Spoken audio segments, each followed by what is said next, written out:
everybody, and welcome to Senior Susie Stamps. I'm Julia Laird, and I'm glad you're here with me today. This week, we popped up over 3,000 subscribers, and I wanted to say a big thank you to you all for that. It's surprising to me, actually, but I appreciate it tremendously.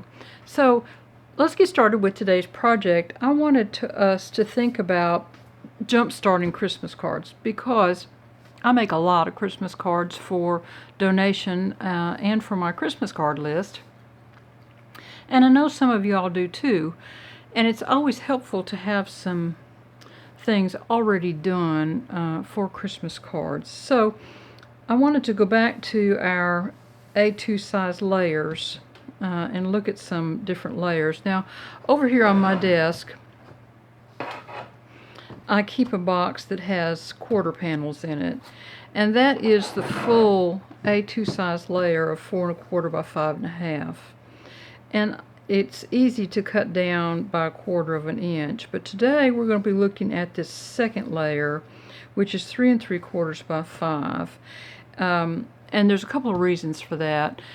Number one, it gives you a nice opportunity for a border if you wanted to back it with some colored cardstock or some designer paper, and it's especially helpful when you're doing the inside to have it just a little bit smaller sometimes so that you can manipulate it however you want to.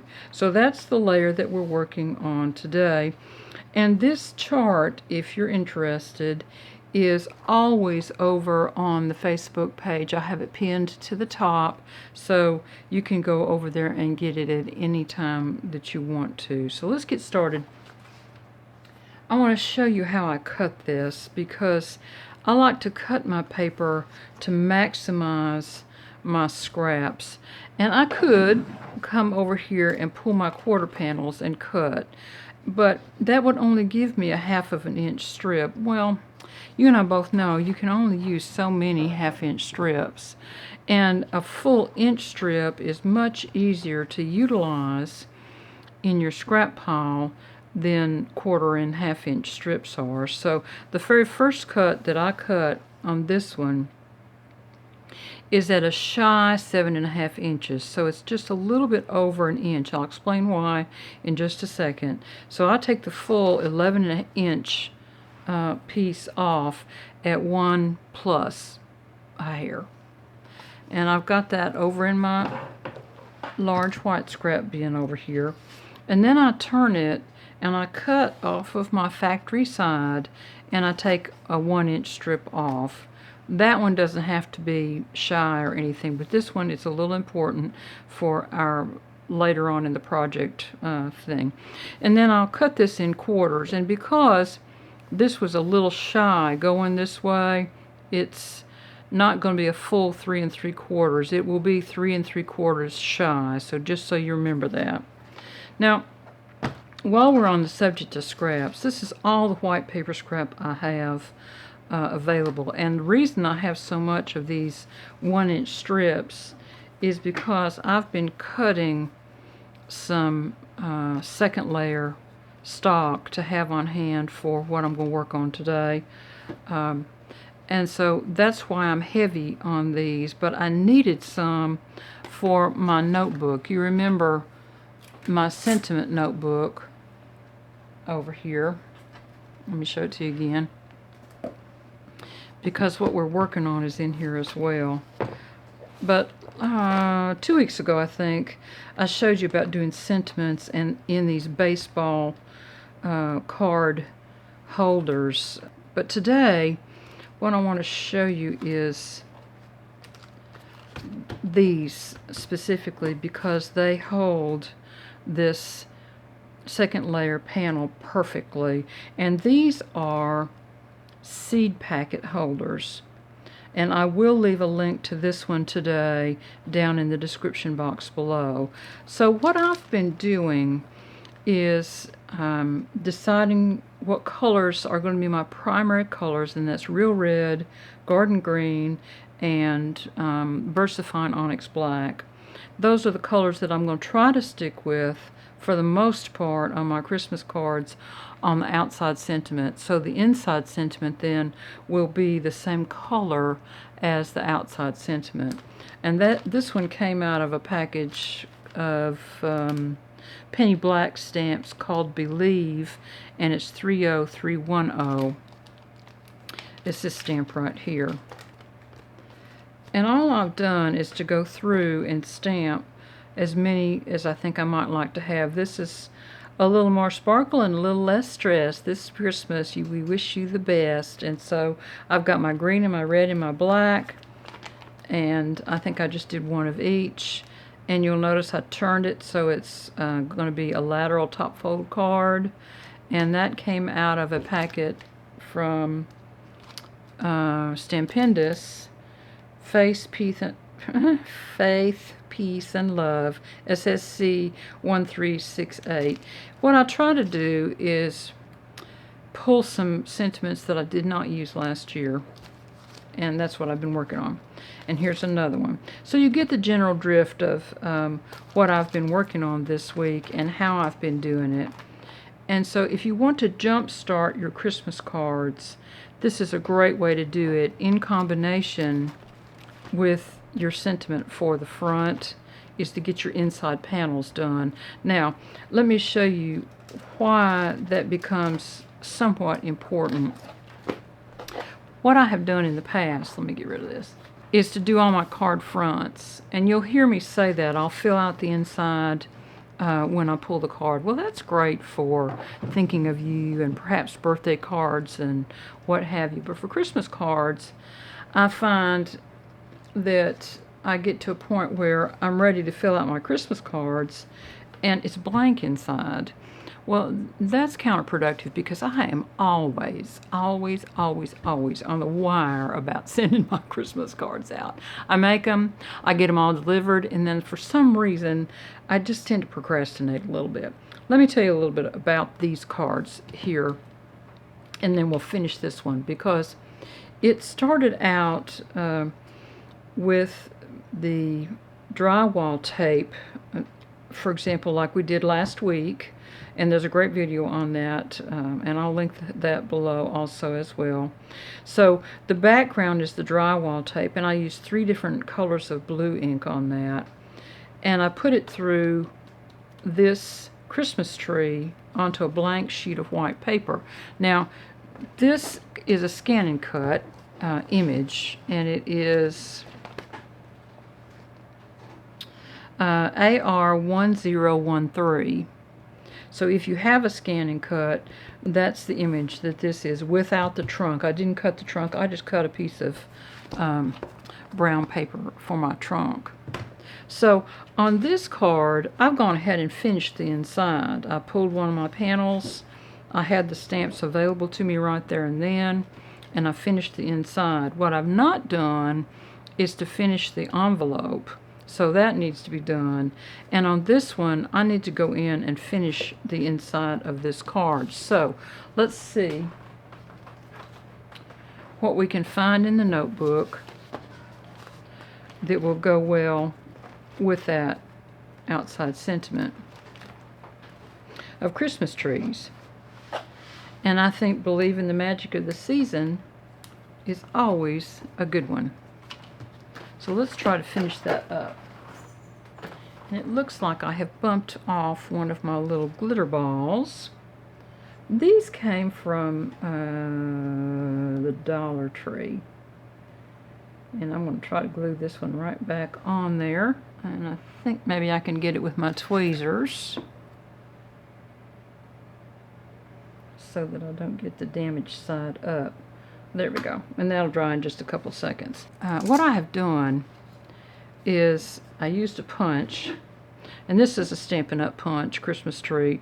I got this used from eBay last year because I didn't have sense enough to buy it when it was available through the catalog. Shame on me. So I thought what would be fun to do is just to do a little stenciled Christmas tree on the corner of this, and that will finish the inside of this card very nicely. And let's see if I can get the blue ink And this is just one of the 3 that I use, so it'll be fine. And we'll get this little card finished. And I'm going to have it kind of come off the edge a little bit. There we go. It doesn't take much ink to do this at all. And all we're doing is pulling the outside to the inside of the card so that it looks a little more finished that way. And so that's kind of the opposite of this front of the card, and it works very well. Now, I should probably go ahead and cut a piece of this chocolate brown. Let me go get it. I forgot it. Hang on. You can tell now why it's important for this to be the second layer down, because I want to put a first layer underneath of it. This is why I keep my colored paper. I don't have all of my paper stock in here. I just have a couple of sheets available. I have my colored paper over in a filing drawer in the dark where it stays with no light hitting it, because this will fade very easily. And then I keep all of my scraps in with it. And when I go to pull a piece of paper, there's a hard, fast rule in my studio that I pull the smallest piece to do the job. Well, unfortunately today, it's a full-size sheet. So I'm going to cut this at 5 1/4 by 4, which is a standard layer, first layer size. So let's get that glued up. Let me move this out of the way. There we go.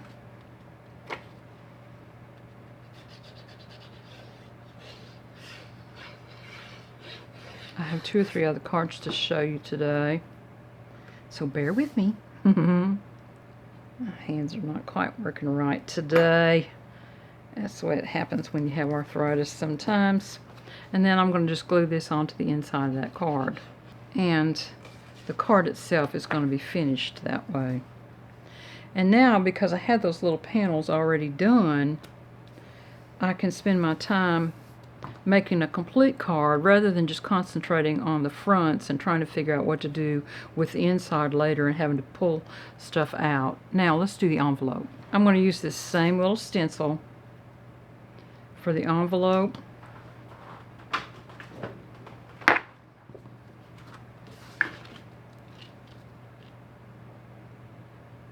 Try to get it straight, Julia, so your tree won't be leaning. We have some bushes along the driveway that lean. It drives me nuts. They're leaning because there's a bunch of tall trees on the other side of the driveway. Well, great. So it looks like I've got the leaning tower of bushes when you come up my driveway. It's just crazy. All right. So now we have a nice little envelope that goes with the card, matches the inside, and it's all right there and done together. And I'm going to do an envelope for this one as well while I got the stuff out. There. So there's 2 cards done. Ready to roll. Let me put this away and we'll look at the other card, and I'll tell you about it a little bit. Now this is the stamp that I used, and I showed you all this stamp last year because I pulled it off the wood. It was not stamping well, and what happened was the foam underneath of it had gotten hard and brittle. The rubber's fine, and it wouldn't stamp because of that, so I pulled it off my wood and I put some release paper on my wood so I can use this stamp either on the wood or on my Misty. And I used it on the Misty today because I wanted to do some repeat stamping of it. But let me show you what I've done with this stamp, and here it is. I put the first image on Scan and cut it out with a .04 edge around the outside, and that's why you see the little white shadow in the back. This, of course, is filled in with some gray pen, but then I went and stamped on one of these size panels the card in Memento ink so that I could color it in with my alcohol markers, and I repeat stamp 3 or 4 times. So I pulled the stamp, put it on Misty to do both of those images, and that's why it's important to me when I remount a stamp that I do it that way, where I can use it with versatility in the studio. So then this is a background that was made with the drywall tape, and I did it once and then I picked it up and shifted it over just a tiny bit and put another layer of the same color right back on it, and that's why you get that kind of shimmery double color effect on this particular card. And then here's the inside. Well, now here's the deal. If I had not had my panel ready to roll, this card may have had this stamp in it, but it would not have been finished. And this card has a little green ink on the inside of the Merry Christmas. It has the same color of ink through the drywall tape, and it has a little mouse on it. I guarantee you, and it also has the same layer of colored paper stock back behind. I guarantee you this card would not have been finished out this way in my studio because of the time factor if I did not have these panels in that notebook already. Let me show you the other one of these, because it's kind of the reverse twin, if you will. This is the layer that I used for a mask underneath the drywall when I was putting the ink down on the drywall tape. When I was putting the layer down with the drywall tape, this is the layer, and I kept looking at it and I thought, you know, that's just way too cute to toss. And so I made a card out of it. And I just went back in and added a little extra color. You can see the overshadow of where I stenciled through the drywall, where I used my brush through the drywall tape on there in a little pattern, and I think it works out perfectly well. So I took one of these panels, I stamped the Merry Christmas, of course, and I doodled a little edge around, and then I did the same thing on the inside here. Well, to me, it really kind of needs a little extra drywall or something in there to make it look as good as this one is. So I think I'll go ahead and finish that right now. And the nice thing about this drywall tape is you can use it again and again and again. Let me see, what color ink did I use? It was Blushing Bride, if I recall.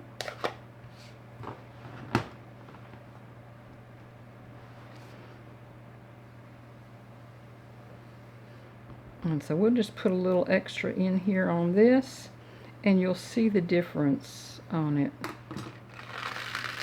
See how much nicer that looks immediately? And I may go back in with a little green pen like I did this one. You can tell the difference probably looking at it here now. But that card's basically finished. And I, somewhere in the studio, have a cat in a Santa hat, which I have not been able to find. It's a little upsetting to me because it's a fun little stamp, and I wanted to use that on the envelope, so I'm going to hold on the envelopes on these two cards, and I will eventually run into it sometime this season. But here's the cards that we talked about today. More importantly than the cards is jump-starting your Christmas cards with this notebook and these seed protectors. I can't tell you how much easier it makes making your Christmas cards if you'll go ahead and stamp them now while there's not anything going on in July, and you'll get yourself a nice little collection of sentiments that you can use on the inside of your cards. So I hope y'all have a great week, and I will talk to you again real soon. Bye-bye, everybody.